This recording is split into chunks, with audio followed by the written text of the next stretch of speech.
अगर हम प्रतिदिन सही समय पर सही भोजन करते हैं तो किसी भी दवाई की हमें ज़रूरत नहीं पड़ेगी और मेटाबॉलिक डिसऑर्डर्स जैसे डायबिटीज़, ओबेसिटी जैसी प्रॉब्लम्स भी हमें नहीं होंगी।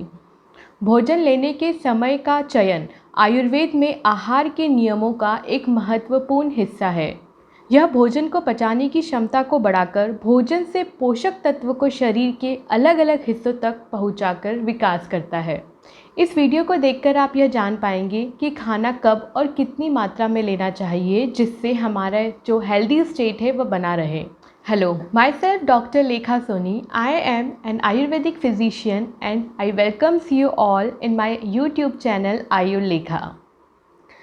इस वीडियो को लास्ट तक ज़रूर देखें। चैनल को सब्सक्राइब नहीं किया है तो सब्सक्राइब कर बेल आइकन को ज़रूर हिट करें। तो सबसे पहले बात करते हैं रूल नंबर 1।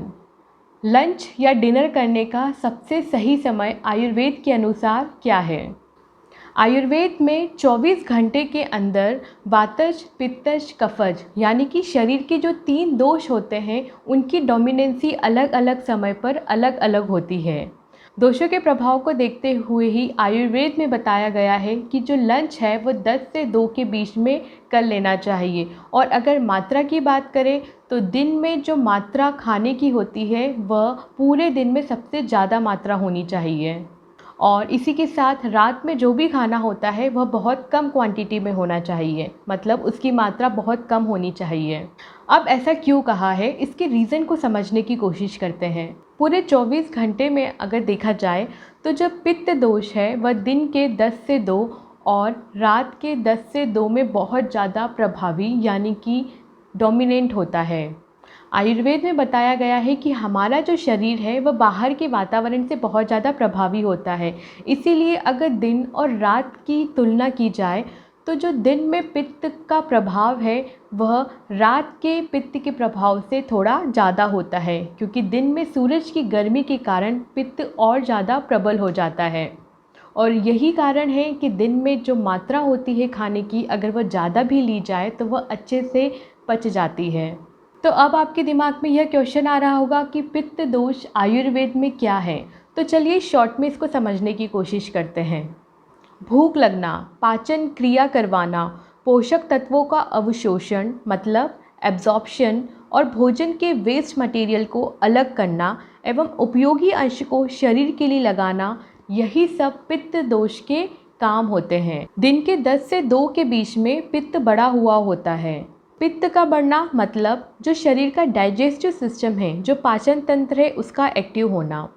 पूरे दिन की सबसे बड़ी मील मतलब सबसे ज़्यादा मात्रा में खाना लंच में करना चाहिए और लंच का जो सही टाइम होता है वह 10 से 2 बजे के बीच में होना चाहिए।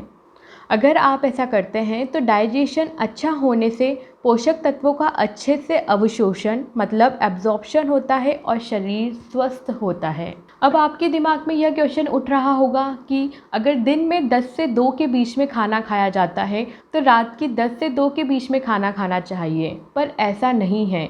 रात में इसी पित्त दोष का काम कुछ अलग होता है। रात की 10 से 2 के बीच में यह बढ़ा हुआ पित्त डाइजेस्टिव ऑर्गन जैसे स्टमक, लिवर, स्प्लीन इन सबको रिपेयर करता है।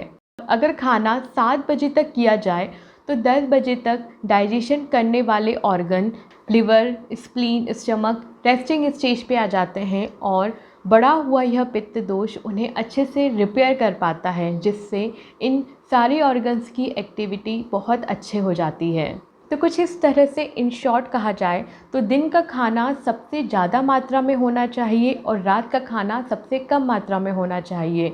और अगर समय की बात करें तो दिन के 10 से दिन के 2 बजे के बीच में खाना खाना चाहिए, क्योंकि इसके अंदर पित्त दोष प्रबल होता है। और रात को 7 बजे तक खाना खा लेना चाहिए, ताकि जो पित्त का समय है, पित्त दोष के प्रभाव का समय है, रात की 10 से 2 के बीच में जितने भी डाइजेस्टिव ऑर्गन्स हैं उनको रिपेयर होने का टाइम मिल सके। तो कुछ इस तरह से खाने के कुछ नियमों को फॉलो करके इंसान खुद को स्वस्थ रख सकता है और मेटाबॉलिक डिसऑर्डर्स जैसे डायबिटीज़, ओबेसिटी, थायराइड इन जैसी परेशानियों को अपने से दूर रख सकता है। आई होप यह वीडियो आपके लिए बेनिफिशियल रहा होगा। इसे मैक्सिमम लोगों तक ज़रूर शेयर करें। Thank you.